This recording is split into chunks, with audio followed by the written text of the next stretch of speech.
जवाब देता हूं। उत्तर प्रदेश में राहुल गांधी ने वो एसयूवी के बोनट पर खड़े होकर कहा था, प्रियंका जी को यहां छोड़कर जा रहा हूं, चुनाव लड़के। और वो कौन सी शीला कौल जी वाली कोठी, किसमें रंग रोगन चुनाव सफाई हो रहा था, आपको पता तो है? आप फिर 27 आ गया, 25 तो खत्म हो गया ना। हम जब बात आपने कहा ना कि कांग्रेस कह रही है कि भाजपा कैसे लड़ेंगे बताइए? चलाना आता है। दो चीजें होती हैं, परिवार में एक पिता है, बच्चे को रोज थप्पड़ मार के भी परिवार चलाता है, और अच्छी परवरिश करके और आगे बढ़ा करके प्यार से पुचकार के भी परिवार चलाता है।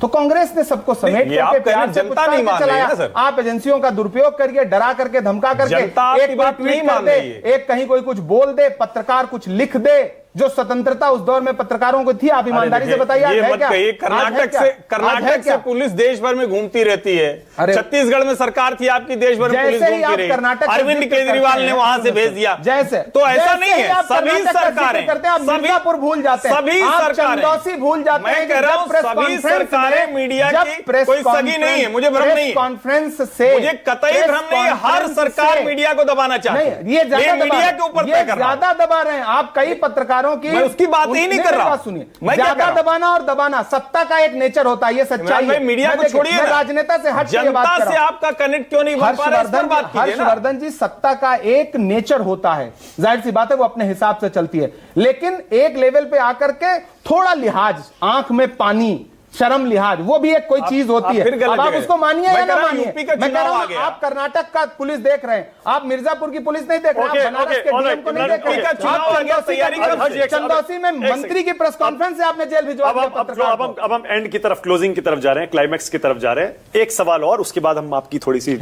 शायरी चाह रहे हैं, थोड़ा शायरी भी हो जाए।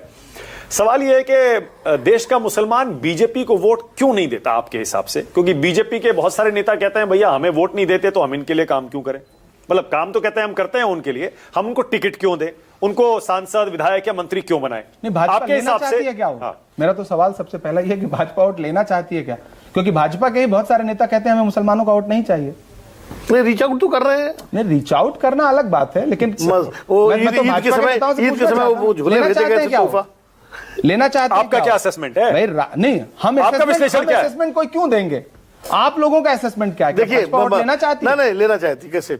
मैं मोहन भागवत जी 2 बार गए उमर रियासी साहब से मिलने। सुनता कौन मोहन भागवत जी की? सुनिए तो, आपको लगता है सुनता है? मोहन भागवत जी खड़े होकर के जो बात कहते हैं मुसलमानों के आप तो भाजपा के नेता, आप तो मेरी सुन लीजिए, आप तो मेरी सुन लीजिए, मोहन जी की सुने ना, मेरी सुन लीजिए। मोहन भागवत जी गए, भारतीय जनता पार्टी ने ईद के समय पूरे देश भर में मुसलमानों के लिए तोहफे भेजे।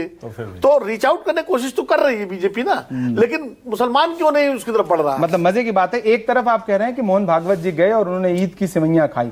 प्रधानमंत्री जी अपने भाषणों में कहते हैं कि मेरा एक मित्र था जो ईद का तोहफा लेकर के, और ईद पे सेवइयां बनती थी तो मेरे घर लेकर के आता था। और कथनी और करनी में इतना अंतर है कि आप ही की पार्टी में बैठे हुए एक नहीं, दर्जनों नहीं, मैं मतलब कई दर्जन नेताओं के नाम गिना दूंगा जिनके भाषण उठा के देखिए। आपकी राज्य सरकारें, आप अपने कई प्रदेश के मुख्यमंत्रियों का कुछ भी हो, सजा मिले, साबित हो आरोप नहीं, घर गिरा दो, तोड़ दो, ये कर दो, जेल भेज दो, 5-5 साल जमानतें मत होने दो, लोगों को अकारण, बिना कारण। मध्य प्रदेश में एक लड़के पे आरोप लगा कि वो झांकी जा रही थी, उस पे उसने थूक दिया, ये आरोप लगा, जेल भेजा गया, अगले दिन उसका घर बुलडोज कर दिया गया। बाद में जिसने आरोप लगाया था वो मुकर गया कि मैंने तो देखा ही नहीं था। अब आप उसका घर लौटा देंगे क्या?